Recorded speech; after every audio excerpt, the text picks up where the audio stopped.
નમસ્કાર દર્શક મિત્રો, આશા ન્યૂઝ ગુજરાતીમાં આપનું સ્વાગત છે। સમાચારમાં વાત કરીએ તો આજરોજ દાહોદ તાલુકાના ગલાલિયાવાડા ગામે આવેલી સ્કૂલમાં ગલાલિયાવાડ પ્રાથમિક શાળામાં ભણતા ગરીબ અને અનાથ પરિવારોમાંથી આવતા બાળકોને સંઘા ચેરિટેબલ ટ્રસ્ટના માધ્યમ થકી નિઃશુલ્ક સ્કૂલ કીટ આપવામાં આવી હતી। દાહોદ તાલુકાના ગલાલિયાવાડ પ્રાથમિક શાળામાં ભણતા આશરે 50 જેટલા અનાથ અને ગરીબ બાળકો ભણે છે।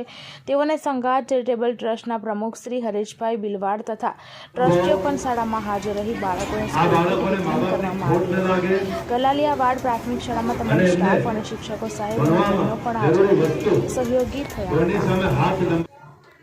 ગલાલિયાવાડ પ્રાથમિક શાળા ખાતે કુલ 38 એવા વિદ્યાર્થી મિત્રો કે જેઓના માતા અથવા પિતા હયાત નહોતા તેઓને દફતર, નોટબુક, પેન્સિલ, કંપાસ તેમજ દફતર સાથે અન્ય શૈક્ષણિક સાધન સામગ્રીની કીટ આજરોજ ગલાલિયાવાડ પ્રાથમિક શાળામાં સંઘાત ચેરિટેબલ ટ્રસ્ટ દ્વારા 38 જેટલા વિદ્યાર્થીઓને વિનામૂલ્યે આપવામાં આવેલી છે।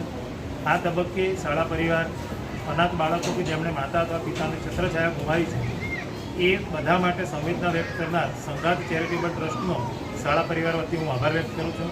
એમનું આ કામ સેવાની સુવાસ ખૂબ દૂર દૂર સુધી ફેલાય એવી પણ શુભેચ્છા પાઠવીએ છીએ અને બાળકોને આ રીતે શૈક્ષણિક મદદ કરી છે એ માટે સમગ્ર શાળા પરિવાર, શાળાના આચાર્યશ્રી, ગ્રામજનો, એસએમસી તેમજ તમામ વતીથી હું આભાર વ્યક્ત કરું છું।